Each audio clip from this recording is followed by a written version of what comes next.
राजस्थान को शांत स्टेट माना जाता है, लेकिन पिछले कुछ सालों से यहाँ संगठित अपराधों में काफ़ी बढ़ोतरी हुई है। अलग अलग तरह की गैंग्स काफ़ी सक्रिय हैं यहाँ पर। राजस्थान सरकार और राजस्थान पुलिस की कार्यशैली की वजह से काफ़ी हद तक संगठित अपराधों पर लगाम लग पाई है। आनंदपाल और राजू ठेठ जैसे गैंग भी ख़त्म किया जा सके, लेकिन इसके बावजूद हाईटेक होती सोसाइटी में बदमाश भी हाईटेक हो गए। इसके चलते हथियारबंद बदमाशों की बजाय तकनीक के सहारे अब क्राइम होने लगा है। पिछले कुछ सालों में राजस्थान में एक गिरोह जो सबसे तेजी से पनपा है वो है पेपर लीक और डमी कैंडिडेट्स के जरिए परीक्षा दिलाने वाला गिरोह। पिछले 10 सालों में राजस्थान की बड़ी से बड़ी परीक्षाओं में इसने सेंध लगाई है। अब राजस्थान का सरकारी तंत्र से युवाओं का भरोसा खत्म सा हो गया है। राजस्थान में नई सरकार के आने के बाद एसओजी ने कदम उठाए और अब फिर से कड़ी सजा दिलाने की कोशिशें जारी है। इन तमाम गैंग्स ऑफ राजस्थान की इस खास सीरीज में आज हम बात करने जा रहे हैं राजस्थान में पेपर लीक करने वाले गैंग के बारे में।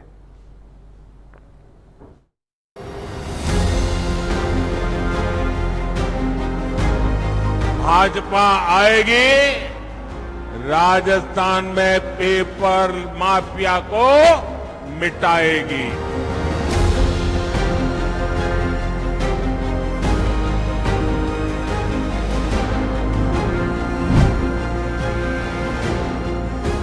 बीते कुछ सालों में पेपर लीक जैसी घटनाओं से राजस्थान बहुत बदनाम हुआ। एक के बाद एक भर्ती परीक्षाओं के पेपर लीक ने युवाओं में निराशा पैदा की। सरकार के खिलाफ आक्रोश ऐसा कि सबसे सख्त कानून बनाने के बावजूद गहलोत सरकार युवाओं का विश्वास नहीं जीत पाई। विधानसभा चुनाव में युवाओं के लिए ये सबसे बड़ा मुद्दा था। प्रदेश में दिसंबर में सरकार बदली और सरकार बदलते ही मुख्यमंत्री भजनलाल शर्मा ने एसआईटी का गठन किया पेपर लीक मामलों की जांच के लिए। अब एसओजी की एसआईटी ने इस पूरे मामले में अपनी चार्जशीट कोर्ट में पेश कर दी है और इस चार्जशीट में उन सभी माफियाओं का पूरा काला चिट्ठा है जो युवाओं के सपनों पर ग्रहण लगाते थे। हम आपको चार्जशीट की हर बात बताएंगे, लेकिन इससे पहले हम आपको लिए चलते हैं उस सेंटर पे जहां से एसआई भर्ती परीक्षा का पेपर लीक हुआ था।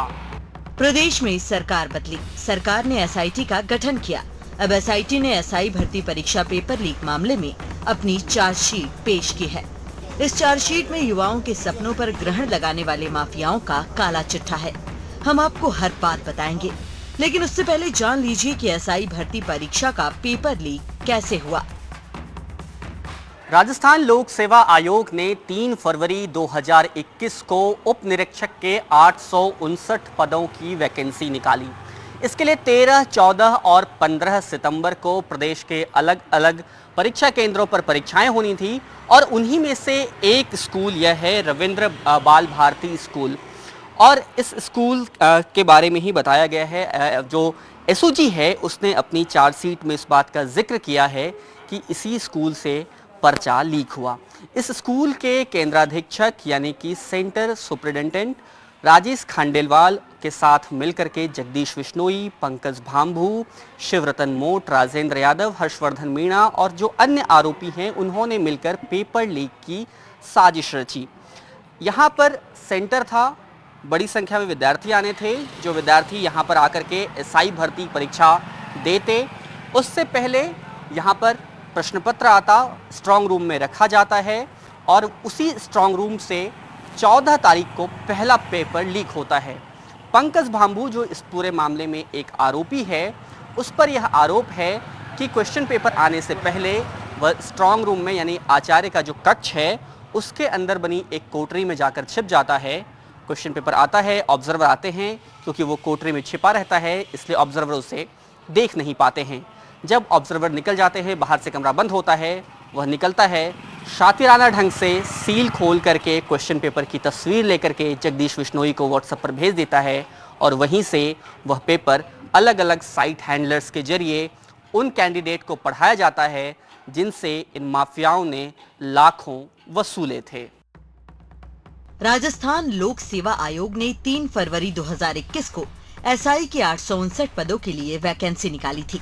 इसके लिए 13, 14 और 15 सितंबर को 2-2 शिफ्ट्स में परीक्षाएं हुई। इसके लिए अलग जगहों पर परीक्षा केंद्र बनाए गए थे। रविंद्र बाल भारती भी इन्हीं में से एक स्कूल था। यहीं से हुआ था पेपर लीक। जगदीश बिश्नोई, पंकज भांभू, राजेश खंडेलवाल और शिवरतन मोट ने मिलकर पेपर लीक का प्लान बनाया था। हालांकि चार्जशीट 25 आरोपियों के खिलाफ है। एसओजी की चार्जशीट से जो सच निकलकर सामने आया है वो ये बताने के लिए काफी है कि राजस्थान में इस नेटवर्क ने अपनी जड़ें कितनी ज्यादा जमा ली हैं। देखिए, ओवरऑल अगर हम बात करें तो कई जो महत्वपूर्ण भर्ती प्रक्रियाएं हैं, जैसे सब इंस्पेक्टर भर्ती हो गई या बाकी अन्य भर्ती भी है, इन सभी में अच्छी कार्रवाई लगातार चल रही है। जो हमारा प्रमुख केस है सब इंस्पेक्टर भर्ती का, इसमें कुल मिला के 45 लोगों की गिरफ्तारियां इसमें हो चुकी है, जिसमें से 25 के विरुद्ध पहले चार्जशीट पेश की जा चुकी है और शेष 20 जो लोग हैं इनमें से जो नेक्स्ट चार्जशीट है हमारी, जो हम अभी कुछ ही दिनों में पेश करेंगे, वो रेस्ट लोगों के खिलाफ हम चार्जशीट पेश करेंगे। इस चार्जशीट की बात करें तो इसमें कुछ किरदार ऐसे हैं जो सालों से पेपर लीक के लिए संगठित गिरोह चला रहे हैं। पहला किरदार है जगदीश बिश्नोई का। पेपर लीक माफियाओं के बीच गुरु के नाम से जाने जाने वाले जगदीश बिश्नोई पर दर्जनों परीक्षाओं के पेपर लीक करने का मुकदमा दर्ज है। लोग कहते हैं कि नकल के मामले में इसकी अकल ज्यादा ही काम करती है। रसूख ऐसा कि किसी मामले में 6 महीने भी जेल में नहीं रहा। जगदीश बिश्नोई पेपर लीक के संगठित गिरोह का सरगना है। मार्च 2008 में सरकारी टीचर बना और जुलाई 2008 में इस पेपर लीक का पहला मामला दर्ज हुआ। ऐसा आरोप है कि एसआई भर्ती परीक्षा का पेपर लीक इसी ने करवाया। पंकज भांभू ने स्कूल के स्ट्रांग रूम से छिपकर इसे क्वेश्चन पेपर भेजे। जगदीश ने 100 क्वेश्चन को 4 सॉल्वर की मदद से 15 मिनट में सॉल्व करके अपने हैंडलर्स को भेज दिया। इन्हीं हैंडलर्स ने उन कैंडिडेट को पेपर बढ़ाया जिससे जगदीश ने लाखों रुपए लिए थे। इसमें एसआई भर्ती परीक्षा का टॉपर नरेश भी शामिल था। टॉपर नरेश ने जगदीश से 20 लाख रुपए में पेपर का सौदा किया था। इस परीक्षा में उसने अपनी साली, दोस्त की साली, पड़ोसी, जेल के एक दोस्त की बेटी समेत कई लोगों को पेपर पढ़ाया और उनकी नौकरी लगाई। अब ये सभी एसओजी की गिरफ्त में हैं और पेपर लीक गुरु भी जेल में बंद है। दूसरा किरदार है पंकज उर्फ यूनिक भांभू। यूनिक कुछ साल पहले तक परीक्षा सेंटर के बाहर 10-10 रुपए लेकर परीक्षार्थियों के मोबाइल रखता था, लेकिन वही पंकज अब लाखों रुपए लेकर कैंडिडेट की सरकारी नौकरी लगाने लगा। एसआई भर्ती परीक्षा का पेपर स्ट्रांग रूम से पंकज ने ही लीक किया था। पंकज स्ट्रांग रूम की कोठरी में छिप गया और जब क्वेश्चन पेपर आया तो पंकज ने जगदीश बिश्नोई को इसकी फोटो भेज दी। पंकज ने फर्जीवाड़े से अपने भाई विवेक भांभू, अपने दोस्त रोहिताश्व, दोस्त की भाभी एकता और करणपाल गोदारा को एसआई बनवा दिया। अब ये सभी जेल में हैं और पंकज फरार। इन दोनों के अलावा भूपेंद्र सारण, अनिल मीणा, सुरेश ढाका, हर्षवर्धन मीणा, शिवरतन मोट और राजेंद्र यादव जैसे माफिया भी इस भर्ती परीक्षा के पेपर लीक मामले में आरोपी बनाए गए हैं। भर्ती परीक्षाओं के पेपर लीक कराने के लिए ये सभी माफिया अलग अलग पैंतरे अपनाते थे। कोशिश यह रहती थी कि कम से कम सबूत छोड़े जाएं ताकि भविष्य में जांच में ये बरी हो पाएं। एसआई भर्ती परीक्षा मामले में भी कुछ ऐसा ही किया गया था। जैसे ही पंकज भांभू ने क्वेश्चन पेपर जगदीश बिश्नोई को व्हाट्सएप पर भेजा, जगदीश बिश्नोई ने सॉल्वर के जरिए वह क्वेश्चन सॉल्व कराया और सॉल्व की हुई कॉपी अपने हैंडलर्स को भेज दी। हैंडलर्स पर यह जिम्मेदारी होती थी कि वह उन कैंडिडेट को वह क्वेश्चन पेपर रटाएं, पढ़ाएं, बार बार पढ़ाएं जिनसे लाखों रुपए वसूले गए थे। ये हैंडलर्स किसी भी कैंडिडेट को क्वेश्चन पेपर नहीं देते थे क्योंकि इस बात का डर रहता था कि यह सबूत बाद में काम में लिया जा सकता है। इसलिए ये बहुत ही सफाई के साथ सिर्फ अपने पास ही वह क्वेश्चन रखते थे और जिस डिवाइस में वह क्वेश्चन आता था परीक्षा के बाद उस डिवाइस को खत्म कर देते थे ताकि सबूत न रहें और अगर भविष्य में कोई जांच हो तो ये सभी बच पाएं। इन किरदारों के जुड़ने की कहानी भी उतनी ही दिलचस्प है जितने कि ये किरदार। जगदीश बिश्नोई जब टीचर था तभी उसकी मुलाकात राजेंद्र यादव से हुई। दोनों तब से एक दूसरे को जानते थे। पंकज राजेंद्र यादव के स्कूल के बाहर ही कैंडिडेट के फोन रखता था, ऐसे वो भी राजेंद्र यादव को जानने लगा। शिवरतन मोट प्लाई सप्लाई का काम करता था। राजेंद्र यादव ने अपने घर के लिए प्लाई खरीदा तो दोनों की जान पहचान हुई। शिवरतन का गांव और राजेंद्र यादव का ससुराल एक ही जगह होने पर दोनों के संबंध और घनिष्ठ हो गए। इन्हीं संबंधों से ये नेक्सस बड़ा और विशाल होता चला गया। पेपर लीक के जरिए इन माफियाओं ने न सिर्फ करोड़ों रुपए बनाए बल्कि अपने परिवार के लोगों की नौकरी भी लगवाई। हमारी विशेष इसमें कैटेगरीज है। एक कैंडिडेट्स कुछ ऐसे हैं जो खुद नहीं बैठ के उन्होंने डमी हायर किया है। कुछ ऐसे है कि they have a combination of both, कि डमी भी हायर किया है और डमी को भी पेपर बताया है। There is still a possibility कि जो लोगों को हमने डमी के रूप में अरेस्ट किया है उनको पेपर और भी पहुंचा हो। अभी तक के जो एविडेंसेस आए, जिसमें टेक्निकल एविडेंसेस भी है, एफएसएल की भी एविडेंसेस है और सर्कमस्टेंशियल एविडेंसेस भी है। तो ये सब एविडेंस का निचोड़ मिलाकर ये चार्जशीट पेश की है पूरी टीम ने, और मुझे आशा है कि जो एविडेंस हम जुटा सकते थे वो हमने जुटाए हैं। और आगे क्योंकि इन्वेस्टिगेशन स्टिल पेंडिंग है, इन्वेस्टिगेशन ख़त्म नहीं हुआ है, तो वी एक्सपेक्ट कि we will be able to mine some more evidences. SI भर्ती परीक्षा के टॉपर नरेश ने भी इन्हीं माफियाओं से पेपर खरीदा और मेरिट में फर्स्ट आया। जरा सोचिए, ये खुलासा ना होता तो क्या होता।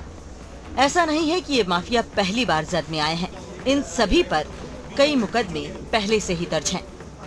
जगदीश बिश्नोई पर 12 मुकदमे, भूपेंद्र सारण पर 11 मुकदमे, सुरेश ढाका पर 6 मुकदमे, अनिल मीणा और शेर सिंह पर 4 मुकदमे और हर्षवर्धन मीणा पर 3 मुकदमे पहले से ही दर्ज हैं। अपनी जांच के दौरान एसओजी को कई दस्तावेज मिले। पूछताछ में आरोपियों ने उन ठिकानों के बारे में भी बताया जहां डील हुई और जहां कुछ सबूत मिल सकते थे। जब्त डायरियों, नोटबुक और एडमिट कार्ड पर कई आरोपियों ने पैसों के लेन देन से जुड़ी जानकारी और माफियाओं से कैसे संपर्क हुआ, ये सब लिख रखा है। एक ट्रेनी एसआई नारंगी ने अपने एडमिट कार्ड पर लिखा था कि जगदीश जी का आदमी परीक्षा के दिन सुबह जल्दी बस स्टैंड अजमेर पर मिलेगा। एक ट्रेनी एसआई श्रवण कुमार ने पीले पर्चे पर लिख रखा था कि परीक्षा से 1-2 महीने पहले 20 लाख में से 10 लाख जगदीश को फार्म हाउस पर दिए।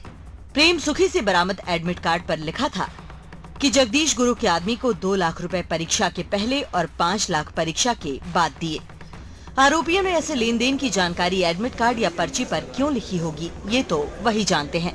लेकिन इन पर्चियों के अलावा एसओजी को कोई वैसा डिवाइस नहीं मिला जिससे क्वेश्चन पढ़ाया गया हो। आरोपियों ने उन सभी को तुरंत खत्म कर दिया था।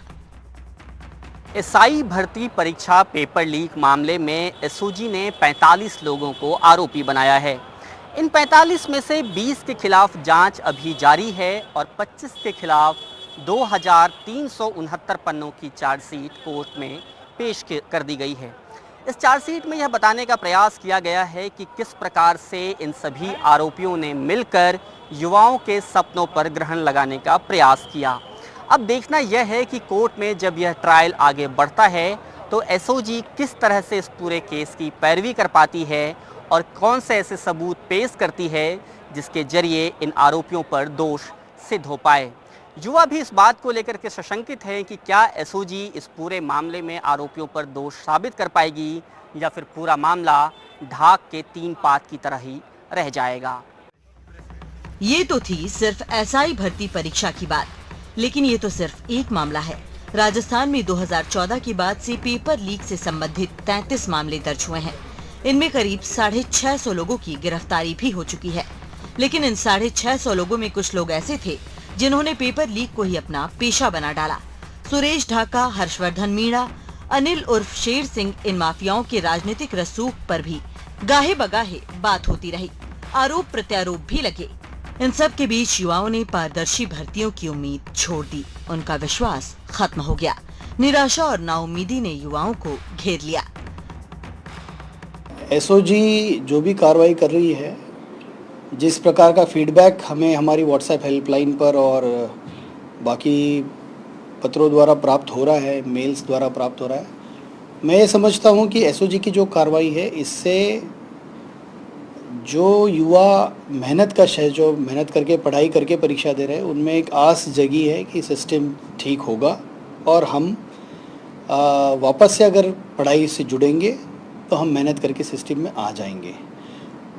जो कोर्ट की आप बात कर रहे हैं, मान लो हम एसओजी किसी एक्यूज्ड को अरेस्ट करती है, वो एक्यूज्ड बेल आउट होता है, तो केवल एसओजी का फेलियर नहीं होके वो अल्टीमेटली रिफ्लेक्ट करता है उन सभी कैंडिडेट्स के भरोसे पे जो मेहनत से तैयारी कर रहे हैं। इस बात को ध्यान में रखते हुए एडीजी सर के विशेष गाइडेंस में लगातार टीम्स हर एक फ्रंट पर फाइट कर रही हैं, चाहे लोअर कोर्ट हो, हाई कोर्ट हो, यहाँ तक कि सुप्रीम कोर्ट भी जाना पड़ा। बट सरकार से मदद लेकर कई स्पेशल एडवोकेट्स नियुक्त किए गए, कहीं से राय ली गई और अल्टीमेटली ये केस जो है ऑन मेरिट ऑनरेबल कोर्ट ने डिसाइड किया है और अब तक जो है वो एसओजी के फेवर में ये डिसीजंस अब तक आए हैं। कुछ लोग जिसकी जानकारी हमें मिली कि भाई वो विदेश में हैं, उनके हमने लुकआउट सर्कुलर्स जारी किए, उनकी जो प्रॉपर्टी है उसके अटैचमेंट की कार्रवाई चल रही है।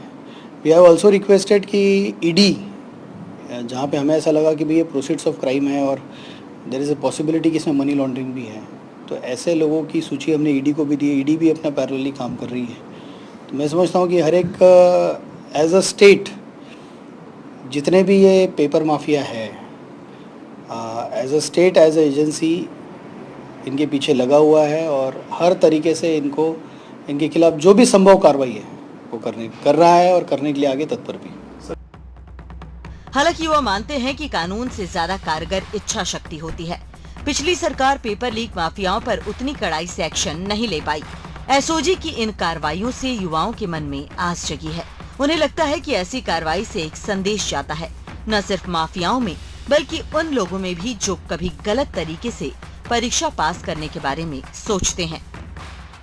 युवा पीढ़ी के लिए सबसे बड़ी दुख की बात ही है, पेपर बार बार लीक हो जाते हैं। सरकार से यही गुजारिश है कि उसके लिए समाधान कुछ न कुछ करे। मैं तो यही चाहता हूँ कि सरकार से कि जो स्टेट पीसीएस का मतलब कैलेंडर है वो फिक्स जारी हो, जैसे यूपीएससी की तरह जारी होता है, और ये अगर सही हो जाए तो हमें कंपटीशन एग्ज़ाम के लिए अच्छा से तैयारी वगैरह हो जाए। यूँ एज ए स्टूडेंट मैं तो यही चाहूँगा कि पिछले साल मतलब पिछले जिन सालों में हाल ही में जो पेपर लीक हुए हैं और एक तो इसका निस्तारण करें।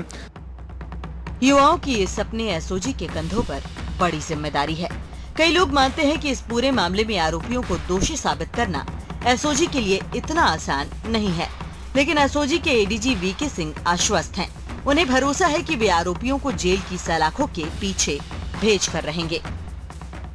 एसआई भर्ती परीक्षा का मामला तो एकमात्र मामला है। 2014 के बाद से राजस्थान में भर्ती परीक्षाओं के पेपर लीक से जुड़े कुल 33 मामले दर्ज हुए हैं। इन मामलों में 650 के आसपास लोगों की गिरफ्तारी हो चुकी है, लेकिन इन 650 लोगों में से कुछ लोग ऐसे हैं जिन्होंने पेपर लीक और भर्ती परीक्षाओं में अनियमितता को ही अपना प्रमुख पेशा बना डाला और इसके जरिए करोड़ों रुपए कमाए। पहले सिस्टम लीक होता है तभी पेपर लीक होता है। सिस्टम फुल प्रूफ हो तो युवाओं के सपनों की सील कोई माफिया नहीं तोड़ सकता। पेपर लीक मामले में हुई कार्रवाइयों से भरोसा जरूर कायम हुआ है, लेकिन युवा चाहते हैं कि इन माफियाओं पर दिखावटी कार्रवाई ना हो बल्कि इसे जड़ से खत्म किया जाए। अब देखना ये होगा कि इन युवाओं के हिस्से क्या आता है। सिस्टम में अगर लीकेज हो तभी कोई पेपर लीक होता है।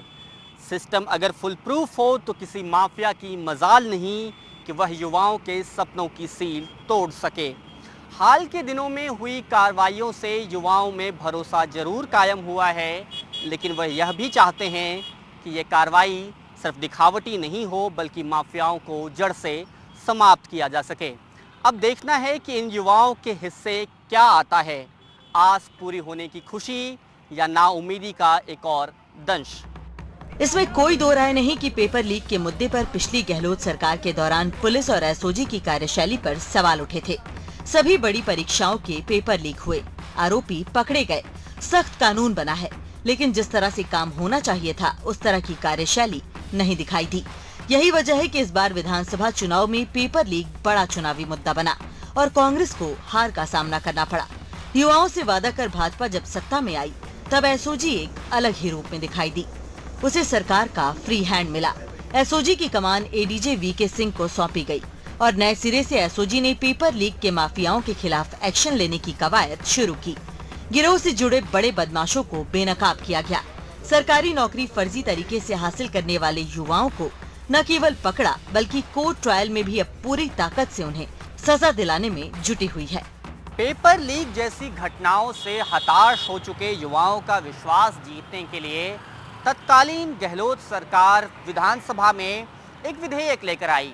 राजस्थान सार्वजनिक परीक्षा संशोधन विधेयक के जरिए कड़े कानून पास कराए गए और उसके जरिए न सिर्फ जुर्माने बल्कि सजा के प्रावधान को भी अधिकतम किया गया।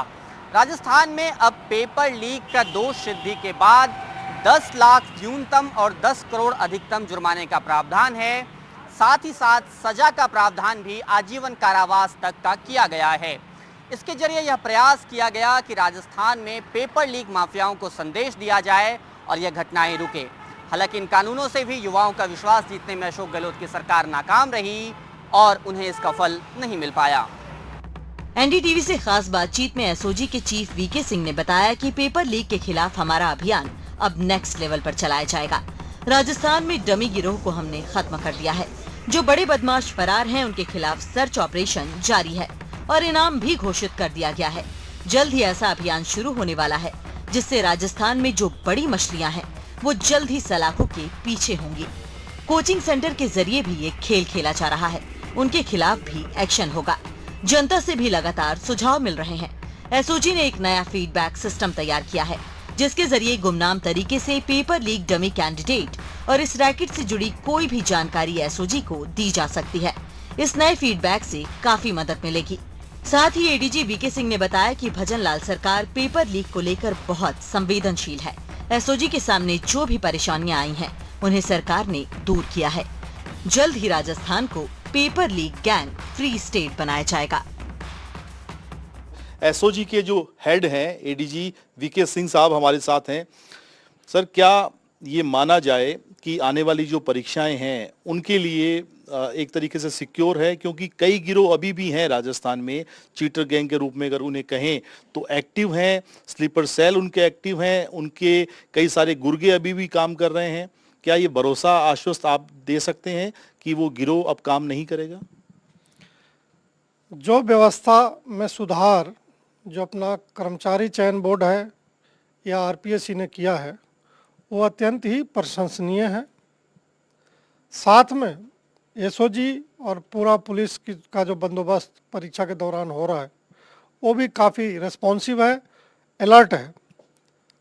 तो सिस्टम और जो पहले करने वाला है उनके विरुद्ध जो कार्रवाई हुई है और जो सख्ती हम लोगों ने की है उसका मिला जुला असर जो पिछले 5-6 महीने में परीक्षाएं आयोजित हुई हैं उसमें साफ परिलक्षित है कि कहीं से कोई गड़बड़ी की आहट नहीं है। ये सबके लिए एक सुखद समाचार है। आने वाले परीक्षाओं में हम और ज़्यादा सख्ती करने वाले हैं और ज़्यादा सतर्कता बरतने वाले हैं तथा अनुसंधान से या जो पब्लिक फीडबैक हमें प्राप्त हो रहा है उससे जो जो व्यवस्थाओं में कोई छोटी मोटी भी कमियां थीं उनको दुरुस्त करने के लिए हम पूरी तरह से कृत संकल्प हैं। और आपको बता दूं, ये एक तो गिरोह का गैंग है ही जो क्वेश्चन पेपर आउट करने में महारत हासिल करता था। उसके अलावा जो ये इम्पर्सोनेशन या डमी कैंडिडेट वाली जो बीमारी थी ये राजस्थान में बहुत बड़ी बीमारी है जो हमारे अनुसंधान से पता चला है। ये बीमारी तो जो इम्पर्सोनेशन वाली है वो लगभग समाप्ति की ओर है। जो बड़े गैंग थे उसमें बहुत सारे लोग अंदर हो गए हैं, अभी भी कुछ प्रमुख लोग बाहर भागे हुए हैं। हम उनका पीछा कर रहे हैं, कानून उनका पीछा कर रही है और जो कानूनी प्रावधान है उनको दंड दिलाने के वो सारे कार्रवाई हम लोग जारी रखे हुए हैं। इसके अलावा कुछ ऐसे गिरोह के सदस्य हैं जो कंबल ओढ़ के पड़े हुए थे, वो अलग अलग जगहों पे लिमिटेड तरीके से अपना गड़बड़ी करते हैं, वो अब हमारी जानकारी में आ चुके हैं। हम चूँकि अभी थानेदार भर्ती के चार्जशीट और बाकी जो कोर्ट कचहरी का मैनेजमेंट था उसमें लगे हुए थे, अब हम लोग लगभग उससे फ्री हो रहे हैं। तो हम लोग अब जो है वो नेक्स्ट लेवल पे इस एक्शन को एस्केलेट करने वाले हैं और जो लोग भागे हैं उनको शिकंजा कसने के लिए और जिन तक पुलिस की नज़र पहले नहीं थी लेकिन पब्लिक फीडबैक जो हमें मिली है उससे जो हमें जानकारी मिली है, तो हम ऐसे लेसर नॉन लेकिन जिनका इन्वॉल्वमेंट हर परीक्षा में ठीक ठाक लेवल पे गड़बड़ी करने में था उनके खिलाफ अब अपना फोकस लेके जा रहे हैं। साथ ही जो एक बड़ी बीमारी और उभर के आई है ये प्राइवेट यूनिवर्सिटी की डिग्री मैनेज करने का, उस पर भी हम बड़ा एक्शन प्लान कर रहे हैं और आपको तुरंत आने वाले समय में उसका असर दिखेगा। सर, आप बड़ी मछलियों की बात कर रहे हैं, तो कौन कौन से बड़े चेहरे जिनको हम देखें कि आने वाले दिनों में जल्द ही वो पकड़े जाएंगे, जिनके खिलाफ आपने एक्शन प्लान बनाया है, कौन से ऐसे लोग हैं? देखिए, मीडिया में डिक्लेयर करके कोई भी चीज़ बताना उचित नहीं है, लेकिन जो लोग जिनके खिलाफ ऑलरेडी हमने पुरस्कार डिक्लेयर करके अपनी इंटेंशन जाहिर किया है, सुरेश ढाका है या ओम प्रकाश ढाका है या बाम्बू है या बीकानेर गैंग जो है कालेर गैंग से जुड़े हुए लोग हैं या ये जो मारवाड़ में सक्रिय गिरोह के लोग हैं, इवन दौसा इलाके में जो सक्रिय रहे हैं, इधर टोंक के रहने वाला हनुमान मीना है, तो यहाँ हमने बहुत सारे लोगों को एक ठीक ठाक लोगों को आइडेंटिफाई करके उनके खिलाफ पुरस्कार डिक्लेयर किया हुआ है। उसके अलावा भी कुछ लोग हैं जिसको मैं बता रहा हूँ, हनुमान मीना के बारे में किसी को जानकारी नहीं थी, लेकिन वो लगातार इम्पर्सोनेशन जो डमी कैंडिडेट बैठा के भर्तियों में गड़बड़ी करता आया है। रिजर्व कैटेगरी की जो सीट है SC ST की या TSP एरिया की, इसमें इम्पर्सोनेशन एक बड़ी बीमारी है। यह अब हमारी जानकारी में है, हमारा एक्शन धीरे धीरे उधर बढ़ रहा है और आने वाले टाइम में जो इस तरह की गड़बड़ियां करने वाले लोग थे उनको उनके किए की सजा जरूर दिलाएंगे। बिल्कुल, ADG VK सिंह SOG के चीफ हैं और कोशिश कर रहे हैं कि जो एक्शन प्लान इन्होंने बनाया है पिछले 3-4 महीनों में, जिस तरह से कार्रवाई राजस्थान में पेपर लीक माफिया के खिलाफ हुई है, आने वाले दिनों में उस एक्शन प्लान को तेजी से लागू किया जाए ताकि Rajasthan paper leak mafia free हो सके। कुछ जिलों में काम हुआ है, कुछ जिले बाकी हैं, कुछ बड़े जो भगोड़े अभी फरार हैं उनकी तलाश की जा रही है और सबसे बड़ी बात ये आश्वस्त करना चाहते हैं यूथ को कि उनके सपनों के साथ, उनके भविष्य के साथ जो खिलवाड़ हुआ है उसको आने वाले दिनों में नहीं होने दिया जाएगा। कैमरामैन जसराज के साथ सुशांत पारिक, NDTV।